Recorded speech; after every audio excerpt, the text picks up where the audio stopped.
Ինչ եղավ, ինչու եկանք հասանք այսօր այս կետին, ինչի վրա որ նրանք հույս էին դրել, այդ կողմից ընդհանրապես չկար ոչ մի հետաքրքրություն, թե ինչ է լինելու։ Հետևաբար նա շարունակելու է մնալ այնքան ժամանակ, մինչև չհասունանա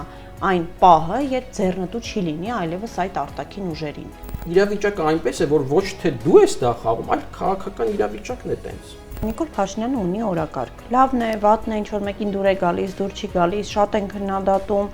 ինչ օրակարգ ունի ընդդիմությունը։ Մենք տեսել ենք, չի իրանք եկել են իշխանության եւ ոչ մի բան չի փոխվել։ Ինչն է պատճառը, որ չի կարողանում ընդդիմությունը թեկուզ ինքն իր մեջ միասնական լինել։ Իրականում ընդդիմությունը երբեք էլ չի ունեցել բարձր ռեյտինգ։ Դու հնարավոր համարում ես, որ ընտրություններով Հայաստանում իշխանություն փոխվի։ Այն ամեն ինչի վրա որ մենք կառուցում ենք, շատ փխրուն է։ Եվ մենք Հայաստանի Հանրապետությունը պետք է պատրաստ լինի ցանկացած սցենարի։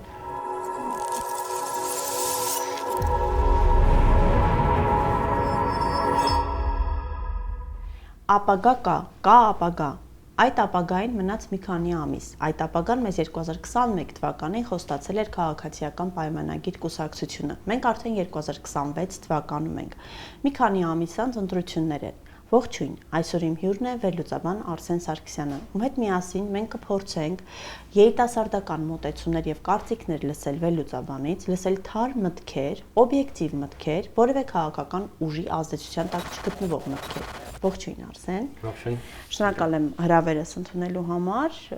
Ես գիտեմ, որ դու բավականին երկար ժամանակ զբաղվում ես վերլուծություններով, քաղաքական վերլուծություններով, ուսումնասիրում ես ինչ է տեղի ունեցել, ինչպես է տեղի ունեցել։ Կուզեմ հետ գնանք մի փոքր եւ սկսենք 2018 թվականից հասկանալու համար, թե ինչ եղավ, ինչու եկանք հասանք այսօր այս կետին։ Գուցե լավ կետի ենք հասել, հա, այսինքն մենք շատ դեպքերում քննադատում ենք, մտածում ենք, որ վատ է ամեն ինչ, ավելի վատ է լինելու։ Գուցե մի փոքր այլ տեսանկյունից նայելուց էլ տեսնենք, որ լավ կետի ենք հասել, ինչ կարծիք ես։ Շնորհակալ եմ հրավերի համար։ 2018 թվականից հետո իրադարձությունները բոլորիս հայտնի է, թե ինչ ընթացք ունեցավ։ Իհարկե այդ ժամանակ ոչ ոք չէր կարող գուշակել, թե ինչ է կատարվում։ Նույնիսկ քաղաքականության մեջ գտնվող անձինք բարձր պաշտոններում չէին հասկանում, թե ինչ է կատարվում։ Ամեն մեկը ուներ իր ծրագիրը եւ ամեն մեկը փորձում էր տանել իր անձնական շահը, հենց թեկուզ իշխանության մեջ չերևացող բազմաթիվ ճյուղեր կային ու ամեն մեկը իր շահին էր հետապնդում։ Եվ տեղի ունեցավ այն, ինչ տեղի ունեցավ։ Տես այդ մենք շատ ենք լսում տարբեր կողմերից տարբեր մեղադրանքներ։ Իշխող ուժը 2018 թվականին մեղադրում է այն մարդկանց, ովքեր իր հետ գտնվում էին իր թիմում, հա, որ նույն հետապնդում էին իրենց անձնական շահերը եւ դրանից դրդված դուրս եկան իշխող ուժի Սերժ Սարգսյանի դեմ այս պարագայում։ Հայաստան դաշինքում մեղադրում են Սերժ Սարգսյանին, որ չկարողացավ իշխանությունը պահել։ Դե քաղաքացիական պայմանագիրը Նիկոլ Փաշինյանը ասում է, որ ինքը հաղթեց Սերժ Սարգսյանին, այսինքն շատ տարբեր են եւ շատ տարբեր մեղադրանքներ կան։ Ըստ քեզ, նախ 2018-ին Սերժ Սարգսյանը իշխանությունը հանձնեց, իշխանությունը վերցրեցին իրենից, դա հզոր ուժերի ազդեցության տակ էր, ինչ էր։ Միանշանակ չէ, այդ ամեն ինչը փուլարփուլ է տեղ ունեցել, կախյալ թե ինչ փուլից է իրավիճակը կատարվի, այս կամ այն քաղաքական ուժերը պահել են իրենց որոշակի ձևերով։ Սկզբնական շրջանում ակնհայտ է, որ Սերժ Սարգսյանը իշխանությունը չի հանձնել։ Հետո իշխանության եկած ժամանակավոր օրինակ Կարեն Կարապետյանը, որը որ գնաց դիմավորելու Նիկոլ Փաշինյանին եւ կարծում էր, որ կարող է նրա հետ պայմանավորվել եւ ուրեմն նոր ընտրությունների մասին էր խոսում եւ այլն, նրանք մի պարզ հաշվարկ չէին կարողացել կատարել, որ ինչի վրա որ նրանք հույս էին դրել, այդ կողմից ընդհանրապես չկար ոչ մի հետաքրքրություն, թե ինչ է լինելու։ Ռուսաստանի մասին է, որտեղ արդեն Ռուսաստանի Դաշնությունում մի միտք էր հասունացել, որը տարիների ընթացքում այնտեղ եփվել էր, որ միևնույնն է Հայաստանի Հանրապետությունում ով էլ լինի իշխանության, Հայաստանը ուտեղ չունի գնալու եւ պետք է համագործակցի Ռուսաստանի հետ։ Եվ այստեղ շատ կարեւոր է, որ այն փաստը, որ Ռուսաստանի Դաշնությունը ոչ միայն փաստաթղթային մեր հետ պայմանագրեր ուներ դաշնակցային հարաբերությունների մեջ էր, այլ նաեւ ունեին երկրի ղեկավարները իրար հանդեպ նաեւ մարդկային խոստումներ, իրականում մենք չգիտենք, ինչ են խոսացել, բայց հարաբերությունները ընթանում են դեպի լավը։ Եվ մենք գիտենք Ռուսաստանի կարծիքը Ղարաբաղի հարցի շուրջ, ներքաղաքական հարցերի շուրջ։ Եվ այդտեղ Ռուսաստանը ուղղակիորեն չխառնվելով իրավիճակին, նա ազատվում էր մի պարտավորությունից, որը իրենից ենթադրվում էր անձնական հարաբերությունները։ Դե անձնական հարաբերություններում իշխող։ Այստեղ չհասկացան այդ երկրորդ, որ բաժանված էր, հա, իշխանությունը։ Իրանք մյուս կողմը չհասկացան, որ ինքը չունի այդ աջակցությունը, որ նրանից գնալուց հետո իրանք են լինելու։ Ընդհանրապես ոչ ներքին աջակցություն ստացան, ոչ արտաքին քաղաքական աջակցություն ստացան։ Ոչ մի բան, որովհետև նրանց չէր հետաքրքրում։ Ու պետք չէր Հայաստանի Հանրապետությունում լիներ մարդ, ովքեր կոպիտ ասած իրանց դաբրոյով են եկել իշխանություն։ Ընդհանրապես իրանց համար դա պետք չէր։ Որտեւ ասած նորից եմ կրկնում, եկել էր հասունացել էր մի պահ, որ իրանց համար պարզ էր, որ Հայաստանում ով էլ լինի, այտենց Հայաստանը քաղաքական շրջադարձների կամ բաների հնարավորություն չունի։ Տես այսօր շատ է քննարկում, որ նույն Նիկոլ Փաշինյանի իշխանությունը մեծ աջակցություն ունի դրսի ուժերից, այսինքն թե Արևմուտքից ունի աջակցություն, թե Ռուսաստանի Դաշնությունից ունի, այսինքն որևիցե ձևով չի խանգարում արտաքին ուժերին։ Հետևաբար նա շարունակելու է մնալ այնքան ժամանակ, մինչև չհասունանա այն պահը, երբ ձեռնտու չի լինի այլևս այդ արտաքին ուժերին։ Երբ է այդ պահը կարող է հասունանալ։ Տեսեք, դա ոչ թե Նիկոլ Փաշինյանի աջակցությունն, այլ Հայաստանի Հանրապետություն կարողանում է ձևավորվել մի օրակարգ, որտեղ ընդդիմությունը ուղղակի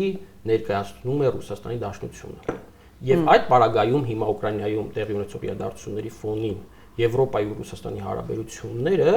արդեն դուրս են գալիս սովորական քաղաքական իրավիճակներից։ Եվ նրանք կարող են այստեղ աջակցություն ցուցաբերել այս կամ այն ուժին, որը գոնե Կրեմլի ազդեցության տակ չի գտնվում կամ ճակերտներով Կրեմլի ազդեցության տակ չի գտնվում։ Այսինքն մենք չենք գտնվում սովորական իրավիճակում։ Սա երրորդ համաշխարհային պատերազմ չի,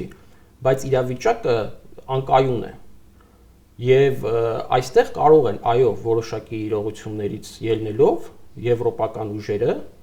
նորից եմ կրկնում, դա կախված է նաև թե 2026 թվականի ընտրություններին մոտ ինչ իրավիճակ է լինելու Ուկրաինայում, ինչ իրավիճակ է լինելու ռուս-եվրոպական ամերիկացիների հետ հարաբերություններում։ Մենք տեսնում ենք ամեն օր, հա, երբ որ մի քիչ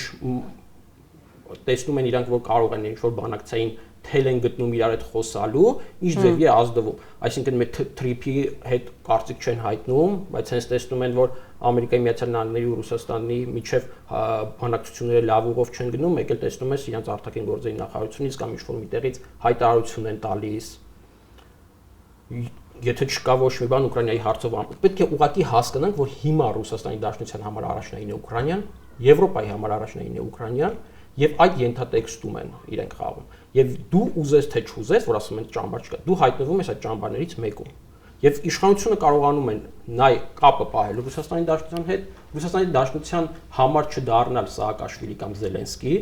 այդպես է ատելի, բայց միևնույն ժամանակ էլ Եվրոպային ցույց տալ, որ այստեղ եթե ինքը չլինի իշխանության, ապա գալու են ուղիղ Կրեմլի ազդեցության տակ գտնվող գործիչներ։ Այսինքն կարող ենք փաստել, որ նույն Նիկոլ Փաշինյանը ամեն դեպքում արտաքին քաղաքականության մեջ փայլուն է կատարում իր դերը, ինչ իրեն տալիս է այդ աջակցությունն ունենալու հնարավորությունը։ Ոչ թե փայլուն է կատարում իր դերը, այլ նա հայտնվել է այդ իրավիճակում։ Այստեղ պետք չի տենց մեծ բան հայտնագործություն անել կամ մտածել։ Դու հայտնվել ես մի իրավիճակում, այսինքն մենք մեր որոշումները ընդունում ենք կախված իրավիճակից։ Դու կարող ես մի ամիս առաջ ուրիշ լիներ, հիմա ուրիշ խնդիրները առաջ են գնում, նոր մարտահրավերներ են առաջ գալիս եւ դու կողմնորոշվում ես ըստ դրանց։ Հիմա նա շատ հարմար կողմնորոշվել է, որ իհարկե կարող է ներկայացնել ընդդիմադիրներին եւ կան ապացույցներ են, ես չեմ ասում, որ ընդհանրապես չկան, էլի։ Կարող է ներկայացնել որպես Կրեմլի ազդեցության տակ գտնվող քաղաքական ուժեր եւ Մոլդովայի օրինակով արդեն Եվրոպայից հայտարարություններ են նույնիսկ դրանում։ Այսինքն ինքը կարողանում է աջակցությունը Եվրոպայից ապահովել այդ իրավիճակով։ Բացի այդ թրիփի ուղին էլ, որի ենք խոսել, այդտեղ է ներգրավում է Ամերիկայի Միացյալ Նահանգները, այսինքն իրավիճակը այնպես է, որ ոչ թե դու ես դա խաղում, այլ քաղաքական իրավիճակն է տենց։ Աշխարհաքաղաքական իրավիճակը այդպեսին է, դե շատ չեն խորանում, որովհետև իրենց հիմա ակտիվ սուրբ փուլի մեջ են, ու իրենց կարևոր է, որ չգա հանգարց հակառակ ճամբարում գտնվող ուժի ազդեցության տակ գործիչներ։ Այսինքն կարողանում է հավասարակշռությունը պահել, որովհետև նույն Նիկոլ Փաշինյանին ինչքան է փորձում է ներկայացնել որպես հակառուս, Ռուսաստանի դեմ քաղաքականություն վարող, բայց գործնական որևէ քայլ Փաշինյանը իր իշխանության ընթացքում արել է Ռուսաստանի դեմ։ Նայեք, իհարկե արել է, բայց հարցը ոչ թե Նիկոլ Փաշինյանի մեջ, այլ մենք կլինենք ընդհանուր ենթատեքստում։ Թե ինչ էր կատարվում Ադրբեջան-Ռուսաստան հարաբերություններում, ինչ էր կատարվում Ղազախստան-Ռուսաստան հարաբերություններում, եւ կարծես թե դրանք նույնանման են։ Ռուսաստանը ուղղակի հիմա չի գնում այլ կոնֆլիկտների։ Ասում եք հիմա Ադրբեջանում ձերբակալված են Ռուսաստանի քաղաքացիներ, որոնք աշխատում էին Կրեմլին մոտիկ Սպուտնիկ կազմակերպությունում, հա։ Ղազախստանում անդադ այդ իրավիճակներն է լինում, իրար հանդեպ մեղադրանքներ, բայց Ռուսաստանի Դաշնությունը հիմա կենտրոնացված է միայն Ուկրաինայի վրա եւ նա չի դիտարկում այլ տարածքներում բախումներ, խոսքը վերաբերվում է նույն քաղաքական ընդհանրապես իր օրակարգում չկա։ Այսինքն դա ոչ թե Նիկոլ Փաշինյանի պահելու ձևն է, որ ինքը կարողանում է Ռուսաստանի հետ հարաբերություններ, բայց այլ Ռուսաստանի Դաշնությունում նման օրակարգ չկա հարաբերությունները սրել այլ երկրների հետ, որը կարող իշխանության հետ, որը կարող խանգարի Ուկրաինայի հարցում։ Մենք գիտենք չի ինչքան է, հա, տնտեսությունը Հայաստանի արդեն աճը, ու գիտենք չէ ինչի համար է աճը։ Այսինքն դրանք հետևանքներ են բերում եւ դա կարող խանգարի Ուկրաինայի հարցում, ապա Ռուսաստանի Դաշնությունը այդտեղ ոչինչ չի անելու։ Այստեղ է գալիս հարցը, արդյոք ինչ իրավիճակում է լինելու, ինչ փուլում է լինելու։ Ինչքան է ուզում է ասենք նմանատիպ երկրները, մեր նման երկրները ունենում են կախվածություն։ Եվ այսօր վառ ապացույցն է դա դրա, երբ որ իշխանությունը դիմում է Եվրոպային աջակցության համար, հա, հիբրիդային արձակումներին կասելու հասկանալի չէ, ուրդեից է գալիս հիբրիդայինը։ Անդեից խոստում են տալիս, որ այո, մենք պետք է օգնենք Մոլդովայի օրինակներով։ Այսինքն սա, եթե դիտարկենք մի քանի տարի առաջ, ուղղակիորեն անհնարին էր պատկերացնել, որ կարող այսպիսի բացեիբաց հայտարարություններ եւ գործողություններ լինեն։ Բայց մենք այդ քաղաքական միջավայրում ենք եւ այդ քաղաքական միջավայրից ելնելով պետք է մեր որոշումները կայացնեն նաեւ քաղաքական ուժերը։ Ունես այն ինչ ունես։ Տես, Նիկոլ Փաշինյանը ունի օրակարգ։ Լավն է, վատն է, ինչ որ մեկին դուր է գալիս, դուր չի գալիս, շատ են քննադատում։ Ինչ օրակարգ ունի ընդդիմությունը։ Խոսքը ո՞ր ընդդիմության մասին։ Նախ խորհրդարանական ընդդիմության քայլերը վերլուծենք 2021 թվականից հիշում ես, մեզ խոստացան, որ գալիս են ազգային ժողով, որ հեռացնեն Նիկոլ Փաշինյանին։ Հիմա ասում են, մենք ամեն ինչ արեցինք, փորձեցինք, չստացվեց, չմիացան, տարբեր պատճառներ են բերում, բայց արձանագրում ենք, որ մենք 2026 թվականում ենք, մի քանի ամսից ընտրություններ են, Նիկոլ Փաշինյանը շարունակում է մնալ իշխանության եւ ընդդիմությունը գտնվում է նույն կետում, որում որ 2021 թվականին էր։ Դե այո, 2021 թվականին ունենք նաեւ պետք է անենք, թե ինչ արդյունքներ ունենք քվեարկությունից հետո։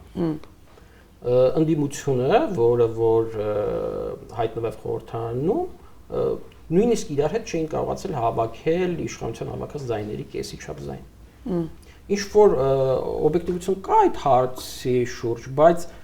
ասել, որ դա էր եւ վերջ եւ ինչպես իրանք էին հայտնում, հա, հիմա պետք է խրամատը չլքենք, այլ մնացին իրանք խրամատում մինչեւ 2026 թվական ուղղակի լինելով քաղաքական օրակարգի առաջին գծում, ներկայացված լինելով պարլամենտում, մերթ կատարելով ինչ որ ակցիաներ, հավաքներ, միտինգներ, բայց բուն արդյունքում ոչ մի բանով նրանք չեն կարողացել խանգարել իշխանության, ոչ մի բանով չեն կարողացել օրակարգ թելադրել եւ այն փաստը, որ նրանք պետք է մասնակցեին 2021 թվականին, չէ, խորհրդարանը ծրվեց, պետք է գային արդեն նոր ուժեր, որովհետեւ ասում էին, որ չի արտահայտում ուրեմն ժողովրդի կամքը,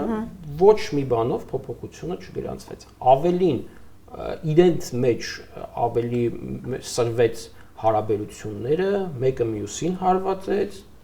երկուսն էլ արդեն 26 թվականին չունեն 21 թվականի չափազորություն ուժ խոսելու առիթ, որովհետև մենք տեսել ենք, չի իրանք եկել են իշխանության եւ ոչ մի բան չի փոխվել։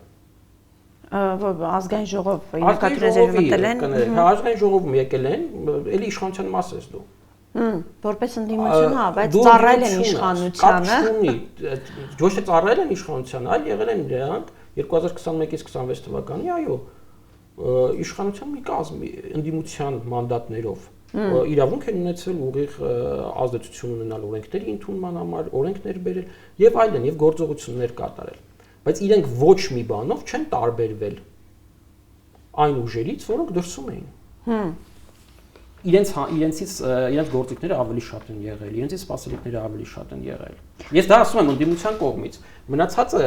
կա այլ ընդդիմություն կամ իշխանություն, ընդհանրապես նրանց չի դիտարկում։ Եվ դիտարկում է, որ ավելի լավ թող լինեն քաղաքական օրակարգում։ Այ ինչն է պատճառը, որտեղ սխալվեցին, գուցե այդպես շատ կարծիքներ կան, որ նույն Հայաստան դաշինքը շատ է մեղադրում Սերժ Սարգսյանին, որ նա բերեց Նիկոլ Փաշինյանին, հանրապետականները մեղադրում են Հայաստան դաշինքին, որ Նիկոլ Փաշինյանի դեմ օրակարգերում չեն միանում, հիշում ես երևի իմպիչմենթի հետ կապված ստորագրությունների այդ թերթիկը, ինչ որ միշտ ինչ որ գզվռտոցներ կան։ Ըստ քեզ, ինչն է պատճառը, որ չի կարողանում ընդդիմությունը թեկուզ ինքն իր մեջ միասնական լինել։ Գուցե այդ դեպքում ավելի հնարավորություն կունենային ինչ որ մի քայլ առաջ գնալու Նիկոլ Փաշինյանին հեռացնելու օրակարգում։ Նախ դա եկել է անցյալից, որ չեն կարողանում իրար հետ հարաբերություններից, եւ երկրորդը նրանք ունեն ինչ-որ սահմանափակ թվով հիմնական ձայներ, որը կարան ավելացնեն ընտրությունների քարոզարշավի ժամանակ կամ պակասացնեն, եթե ձախողեն։ Եւ այդ ձայները գրեթե 95%-ով համապատասխանում են իրար հետ։ Այսինքն չի կարա ընտրություններին մասնակցեն այդ երկու ուժերը առանձին եւ այդ երկու ուժերն էլ շատ ձայն հավաքեն։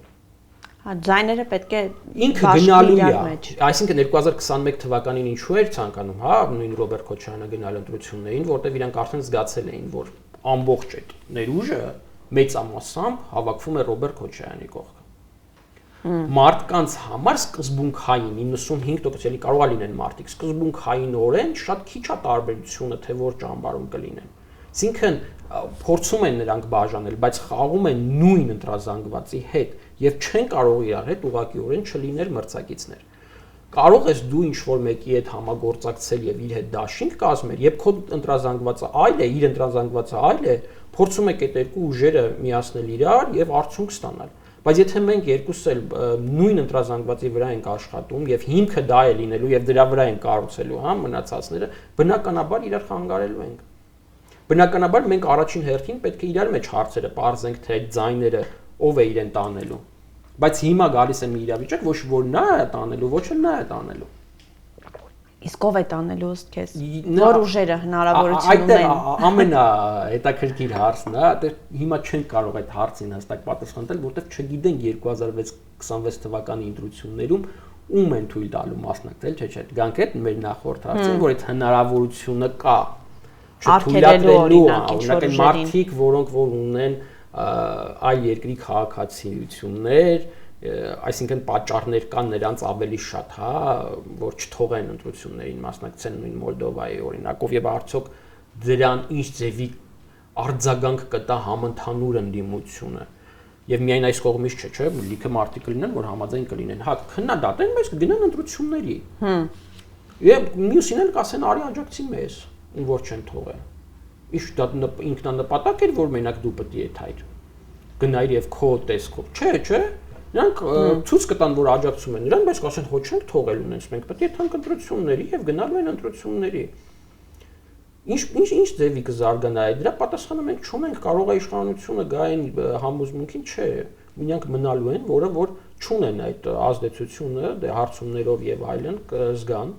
թե այդ ժամանակ ինչ է կատարվում։ Այսինքն մենք էլի թողում ենք այն հույսի վրա, թե ինչ է որոշելու, որովհետեւ ընդդիմությունը այս ոչ միայն ընդդիմությունը Հայաստանում հիմա չունեն ռեյտինգ ունեցող կուսակցություններ կամ մարդիկ 70%-ը ազատ է։ Դու գնալու ես, ունես քո հիմքը, գնալու ես պայքարելու չկողմնորոշված մարդկանց դերերը թե ով է հավաքելու։ Ինչից ստացվեց այս վիճակը, որովհետև դες երբ որ վերլուծում ենք 2018-ից 20 թվականը թողնենք, որովհետև այդ ժամանակ ուրիշ իրավիճակ էր, բայց ամեն դեպքում 2021 թվականից սկսած մարդիկ բավականին 2021 թվականին բավականին քաղաքականացված էին, շատ ակտիվ էին եւ այո ցանկություն ունեին կողմնորոշվելու, բայց մի քանի ընդդիմության կողմից կազմակերպված ցույցերը, հավաքները, ակցիաները մարդկանց մեջ արդեն այդ վստահությունը կորցրեց։ Եվ մարդիկ այսօր արդեն գերադասում են լինել անտարբեր եւ չհետաքրքրվել կամ նույնիսկ հետաքրքրվել, բայց իներտ պահվածք դրսեւորել, հա։ Այստեղ նույն ընդդիմության մեղավորությունն էլ կա։ Ինչ պետք է անել, որ այս վիճակից մարդկանց հանել այդ քնից, հա, այսպես ասած։ Իրականում ընդդիմությունը երբեք էլ չի ունեցել բարձր ռեյտինգ։ Նրանք 18 թվականին նույնիսկ իրադարձություններից հետո միշտ խաղացել են հակառեյտինգի վրա։ Հիմա էլ են խաղում հակառեյտինգի վրա։ Դու գիտես, որ դու չունես մեծ ընտրազանգված, բայց գիտես, որ քո օպոնենտն էլ չունի, որը հիմա իշխանությունն է։ Եվ դու հույս ունես, որ այդ ձայները գալու են քեզ։ Օրինակ, երբ որ երկկուսակցական համակարգ է, դա շատ լավ աշխատում է։ Այսինքն դու կարաս քննադատես, արշավ սկսվես իշխանության դեմ, հակառակորդին, մարդիկ հիասթափվելու են եւ ուրանք ուրիշտեղ չունեն գնալու։ Գալու են քո մոտ։ Ձեները բաշխվում է երկու ուժերի մեջ։ Իսկ այս տարբերակում, երբ որ ընդդիմությունը շատ խառն է ու կարող ասենք մի 20% փոշիանա, այսինքն մի ուժ կարող 42%-ով մեծամասնություն կազմի, որովհետև ընդ կարող 20%-ը ուղղակի փոշիանա։ Եվ խառն է, չգիտես ում է գնալու ձենը։ 20-ից ավել կուսակցություններ են մասնակցում։ Շատ են մասնակցում այդ փոշին, որ շատ լինի։ Այսինքն դու չես հավաքում քո շուրջը ընտրողներին, դու ուղղակի քննադատում ես դիմացինին եւ մի քանի ամիսը մեկ մի ակցիա ես անում կամ մի հայտարարություն ես անում եւ հույս ունենալով, որ նաեւ տարածելով, հա, այդ քեզի շատ են ճանաչում, այդ ուժին գիտեն, հույս ունենալով, որ եթե իրան չեն ընտրելու, ինչ որ մեկին պետք է գան, չէ՞, ընտրեն։ Եվ կգան քեզ կընտրեն։ Բայց դա չի աշխատում։ Բազմակուսակցական համակարգերում չի աշխատում այդ երևույթը, որովհետեւ երբ որ ինքը արդեն հիասթափվում է իշխանությունից եւ չգիտի ուր գնա ու նայում է խառը իրավիճակ, մեկը սա ասում, մեկը մյուսին ասում, նա կարա հետ գնա այդ պահերին։ Այսինքն հստակ չի էլի իրողությունը։ Առավել եւս որ կանխատեսելի է նույնիսկ։ Կանխատեսելի են, հետո ընդդիմությունը ավելի շատ է քննադատում, ընդդիմության սխալները ավելի շատ է բերում, միայն խոսքը մի գաղափարախոսության տակ գտնվող ընդդիմություն չէ, ընդդիմությունը կան այլ ընդդիմություններ, կան այլ մտքեր։ Դու չես կողմնորոշվում, որ կողմ պետք է գնաս։ Մեկը մյուսին մեղադրանքներ։ Մի փոքր քննարկենք նաև արտախորհրդարանական ընդդիմությանը, ով ունի շանս ըստ քեզ։ Օրինակ տեսնում ենք, նույն Արման Թաթոյանը կուսակցությունը հիմնեց եւ մասնակցելու ընտրություններին, նույն Հանրային ձայն Վարդան Ղուկասյանի կուսակցությունը մեր ձևով շարժումը, որ հավակնություններ ունի, ո՞նց է գնահատում այս կուսակցությունների գործունեությունը։ Վերջին երկուսի հետ կապված նախ պետք է հասկանանք իրենք ընտրություններին մասնակցելու են թե ոչ։ Ոչ իրենց կողմից հստակ հայտարարություններ կա։ Կուսակցություններն կարծեմ մեր ձևովի չի ասել են, որ հունվարին ինչ։ Պետք է հասկանանք ինչ իրադարձություններ են լինելու։ Մնացածի առումով Հայաստանի Հանրապետությունում հիմա չկա քաղաքական մի ուժ, որը կարող է վստահությամբ ասել, որ ես անցնելու եմ խորհրդարան նույնիսկ։ Այսինքն նույնիսկ հաղթահարել Շեմադային նկատի ունես։ Ոչ մեկ այդ հնարավորությունը չունեն։ Իրենք պետք է սկսեն պայքարը, եւ դու պայքարում պետք է դրսևորես քեզ, որ կարողանաս ձայներ հավաքես։ Թե ինչ կոալիցիաներ կկազմվեն, այստեղ շատ կարևոր է թե ինչ կոալիցիաներ են կազմվելու։ Անձնային մակարդակով Հայաստանում հիմնականում կուսակցական մակարդակները շատ թույլ են։ Կարողանալու են իրանք ամեն մեկը ունի 2, մյուսը 3, մյուսը 4 գումարել դրանք։ Թե ընդհանուր ուժի մեջից, այդ ընդհանուր երկուսի մեջից են ելնելու ուզենալ, չես կարող ասել։ Բայց այն, որ հստակ ոչ մեկ չունի այդ բազան, անցողիկ եւ դրա վրա պետք է կառուցի, ակնհայտ է։ Մեր ձեւով շարժումն է, որը որ լայն տարածում է, հա, հիմա գնում լայն ճակերտների մեջ ասած համեմատված մյուս կուսակցությունների իրենց հնարավորություններն էլ են շատ, իրանք ընդլայնվում են, բայց նույնիսկ իրանք էլ գիտեն, որ այդ վտանգը կա։ Իրենց ընտրություններին չթողնելու մասնակցելու։ Տես, նույն մեր ձևով շարժումը ունի բազմաթիվ ռեսուրսներ, հնարավորություններ, թե ֆինանսական ռեսուրսների տեսքով, թե մարդկային ռեսուրսներ գրավելու տեսքով, ըստ քեզ իրենց քայլերը, գործողությունները, օրակարգը համապատասխանում է իրենց ունեցած ռեսուրսներին։ Ուրեմն ֆինանսական ռեսուրսները դեռ բավական չեն։ Չգիտեմ էլ ունեն ֆինանսական ռեսուրսներ, թե չէ, կապ չունի թե ով է անձը, հա, դա մեծ լայնածավալ աշխատանքներ է, այստեղ գաղափարական ռեսուրսներ են պետք։ Եվ նկատվում է, որ նրանք չեն գնում այն ուղղությամբ, որ կոնսոլիդացնեն բոլոր ուժերին, այլ գնում են առանձին, ամենայն դեպս մինչև հիմա, ես չեմ կարծում, որ դա մեծ արդյունքներ է բերելու։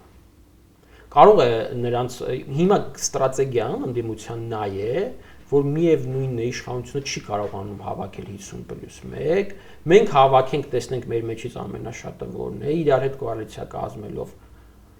ով որ մեզնից ամենաշատը քաղաքի ձենը, հետեւաբար ավելի շատ համախմբվեն, հա, բայց հիմա ըստ մարտավարությունը այդպեսին է, որ ամեն մեկս գնալու ենք փորձենք տեսնենք ինչքան ձայն կարանք հավաքենք։ Այդ ձայները կարա լինի իրարից վերցված։ Հիմա ասենք մեր ձևով շարժումը թափ է հավաքել, հա, երկրում մոտ 300,000 հոգի, հա, ընտրել էր ընդդիմությանը, ընտրությունների ժամանակ։ Կոպիտ ասած, այս 300,000 հոգին միտեղից միտեղ է գնում։ Այդ 300,000-ից հա, այն 600,000-ից հա, այն 600,000-ից 5,000, այս 300,000-ից 25,000 հա, ովքեր են այդ մարդիկ, ում ընտրազանգվածն է։ Եթե դու խաղում ես մի ընտրազանգվածի հետ, հիմա սրան էին ընտրում, հետո ինքը ընդհանուր գլոբալ առումով բան չի փոխում։ Այսինքն 2021 թվականից ըստ քեզ նույն Նիկոլ Փաշինյանի ընտրազանգվածից ինչ որ մի հատված ընդդիմությանը ստացվել է բերել իրենց դաշտ։ Իրենց դաշտ բերել հնարավոր չի եղել, բայց իշխանությունից փոխել հնարավոր է եղել։ Ակնհայտորեն հիմա կա այդ խնդիրը եւ ես կարծում եմ, որ շատ բարդ է ինչ որ մի քաղաքական ուժի, նույնիսկ իշխանությանը ընտրությունների ժամանակ հավաքել 50+ ձայները։ Այնտեղ իրականում պետք է 40 քանի տոկոս ձայն, բայց նույնիսկ դա շատ բարդ է եւ բոլորն են դա հասկանում։ Դա հասկանում է նաեւ իշխանությունը, դա հասկանում են ընդդիմությունը եւ հենց դրա վրա են խաղում։ Իսկ իշխանությունն էլ հիմա արդեն գործիքակազմները չէ, արդեն պատրաստում սրանք կթողենք ընտրության, նրան չենք թողի կամ կթողենք սրանց սրա դեմ ու այնտեղ բուրըն փոփոխությունները, հա, հիմա ցուցակ են իրանք կազմում եւ այնտեղ շատ բուրն է այդ իրավիճակը, որ նոր մարդիկ պետք է գան, այսինքն նրանք ունեն խնդիրը, այնպես չէ որ խնդիր չունեն, այնպես չէ որ պարզա թե ով է ինչ հավաքելու, չէ, դա պարզ չի, ուղղակի ամեն մեկը իր մարտավարությունն է ընտրում եւ սպասում է թե ինչ պետք է լինի։ Դու հնարավոր համարում ես, որ ընտրություններով Հայաստանում իշխանություն փոխվի։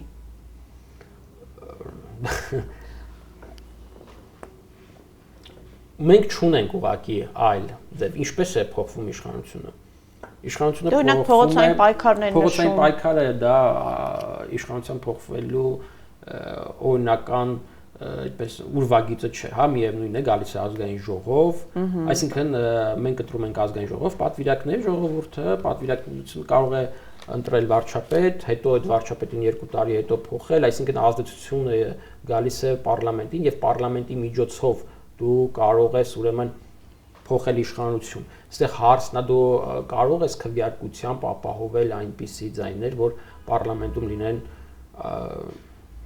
դժվար հարց է, մինչև այս չի եղել։ Բայց ասում եմ, ինչը չի եղել, դա չի նշանակում, որ չպետք է լինի։ Բայց օրինաչափությունը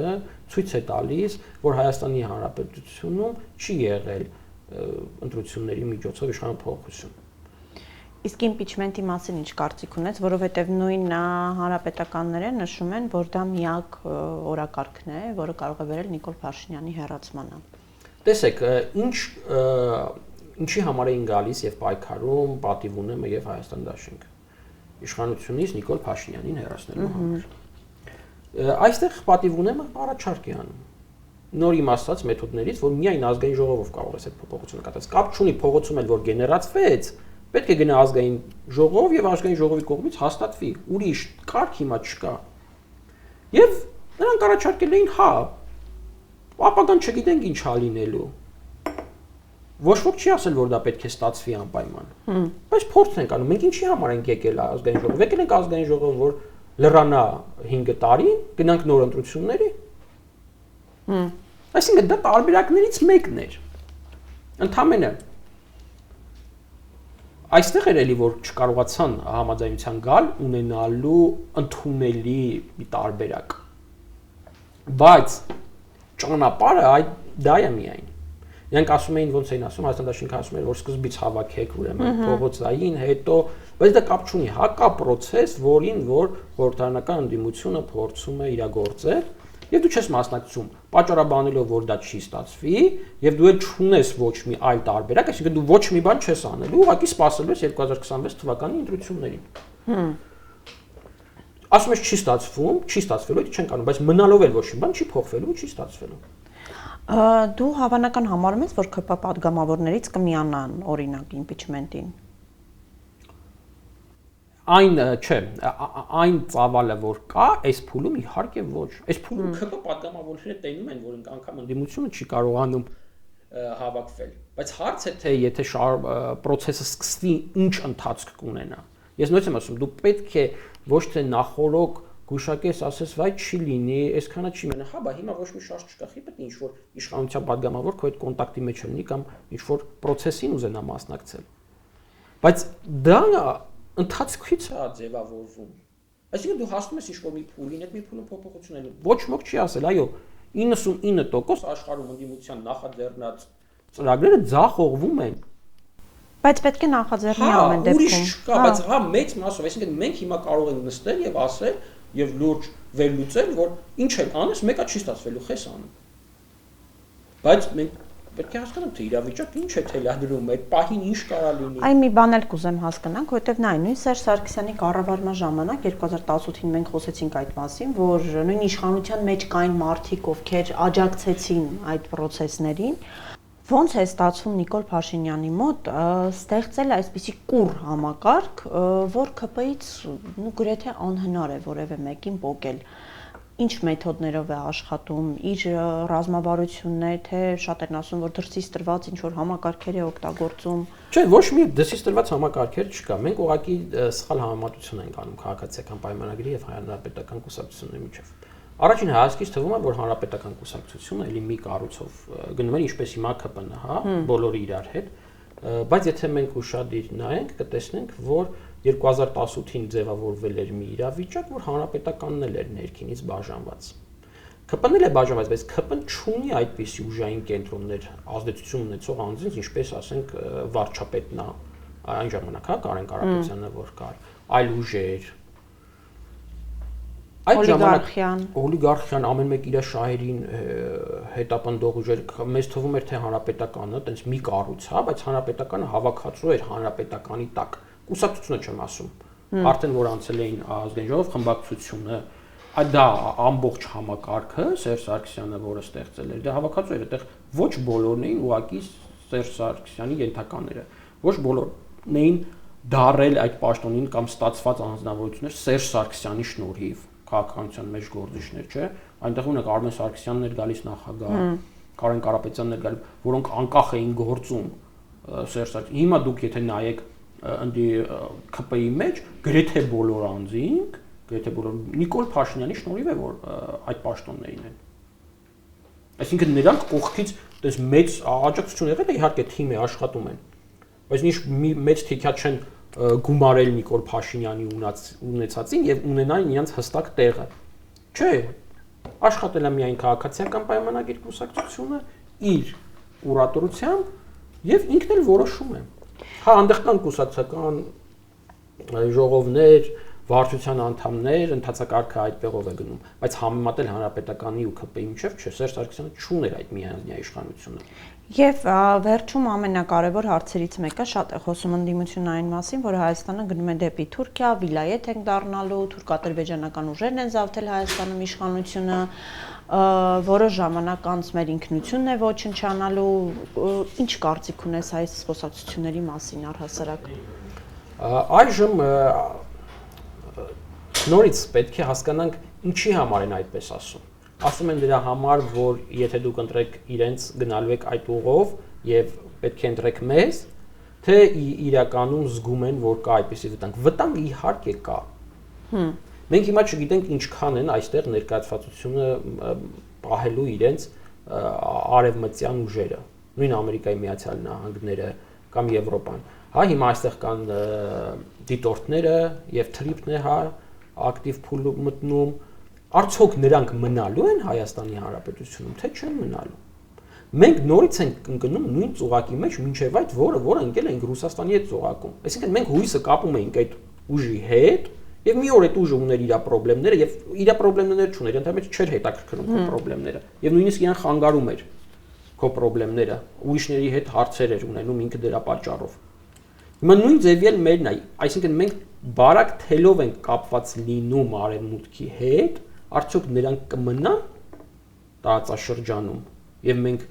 կարողանանք ինչ որ չափով չդառնալ ոչ գուբերնիա, ոչ վիլայեթ, այս դեպքում արդեն պրո արևմտա մեծ երկիր թե ոչ, որովհետև սահմաններ չկան ընդհանուր, ինչպես Ռուսաստանի հետ չկար։ Մեզի ամեն րոպե կարող են շրջափակման մեջ Դե Թուրքիայի ազդեցության հնարավոր է Թուրքիայի երաշխավորությամբ օրինակ լինի այդ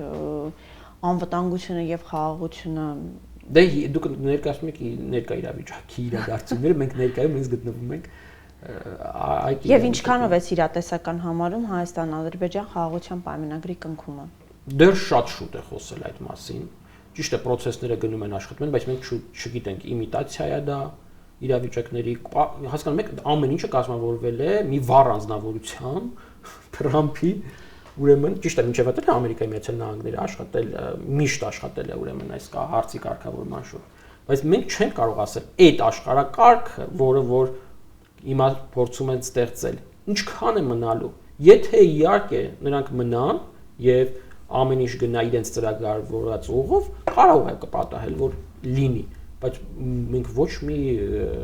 երաշխիք չունենք, որ մյուս տարի նույնիսկ կամ 2-3 տարի հետո էլի Ամերիկայում շարունակելու է նախագահ Թրամփը, թե ֆիզիկապես, թե ուրեմն այնտեղ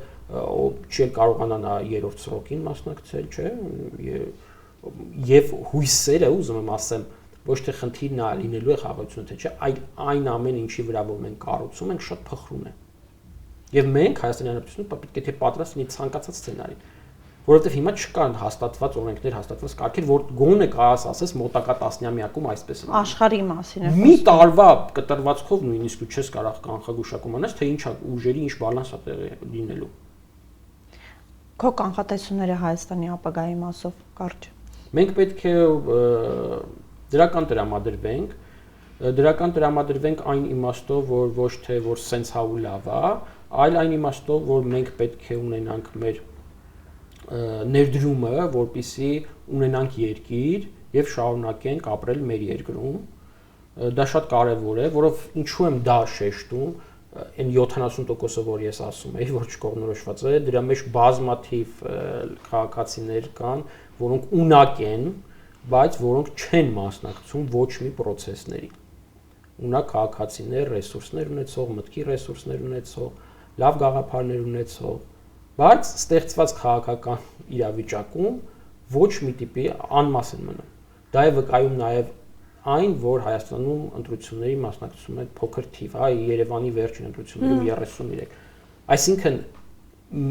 մենք թողել ենք, որպեսզի այդ ձեր ասած ապագա կլինի, թե չի լինի, որոշեն Հայաստանի Հանրապետության քաղաքացիների կեսի կեսը։ Այդ իրավիճակում իհարկե մենք չէ որ պետք է կարողանանք կառավարել թե ապագայում ինչ է լինելու կամ ինչ չի լինելու։ Ուղղակի դիտորդի իրավիճակում է հայտնվում։ Այս լավ նոտա ևել կոչով մեր քաղաքացիներին լինել ավելի ակտիվ, ավելի ներգրաված եւ բոլորով միասին փորձենք այդ մեր լավ ապագան կերտենք։ Այո, պատասխանատուն անձերն են։ Հենց այն անձերը, որոնք այս կամ այն կերպ մասնակցում են քաղաքական process-ներին։ Եթե դու չմասնակցես քաղաքական process-ներին, միևնույն է, դա լրացվում է։ 33%-ը բերվում, կլորացվում, սարքվում է 100 եւ դրա բաշխումով է լինում, այսինքն դու չես կարող քո չմասնակցությունն է, այո, կոչ եմ անում բոլորին ակտիվ լինել, որտեղ սա մեր բոլորիս երկիրն է եւ պետք է բոլորով փորձենք ինչ-որ կառուցել լավ երկիր։ Որտեւ եթե մենք չփորձենք, հաստատ դրսի շատ մարդիկ կգտնվեն, ովքեր կգան ու փոխարեն կփորձեն։ Իրենք փորձում են եւ դա անցնում է, օրենքը այնպեսին է, որ նենց չէ, որ 50%-ից պակասը մասնակցես կամ բան չի կազմավորվում կառավարություն, չէ, միևնույն է կազմավորվում է, առանց քեզ էլ։ Քո չմասնակցությունը մասնակցության մի ձև է, пассив ձև, որը որ ոչինչ քեզ չի տալիս։ Շնորհակալ եմ հետաքրքիր զրույցի համար։ Հիշեցնեմ, որ մեր հաղորդումը մենք նկարահանում ենք Կրեպերի սրճարանում, շնորհակալություն եմ հայտնում մեր հովանավորներին, Կրեպերի սրճարանի եւ Ֆինապ հաշվապահական ընկերությանը, անպայման բաժանորդագրվեք մեր YouTube-յան ալիքին, ակտիվ եղեք, գրեք մեկնաբանություններ, նշեք ում կուզեք տեսնել որպես հյուր, ինչ թեմաներ կուզեք քննարկվեն, լայքեք մեզ, բաժանորդագրվեք նաեւ Patreon համակարգում, աջակցեք, որպեսզի ել ավելի զարգանանք եւ շատ ավելի հետաքրքիր թեմաների կարողանանք անդրադառնալ։ Նաեւ կարող եք մեզ աջակցել Donation Alert համակարգի միջոցով բիզնես համագործակցությունների համար զանգահարել նշված հեռախոսահամարին։ Լավ եղեք, բոլորից լավ տարի եմ մաղթում նորից, կհանդիպենք։ Ստեսություն։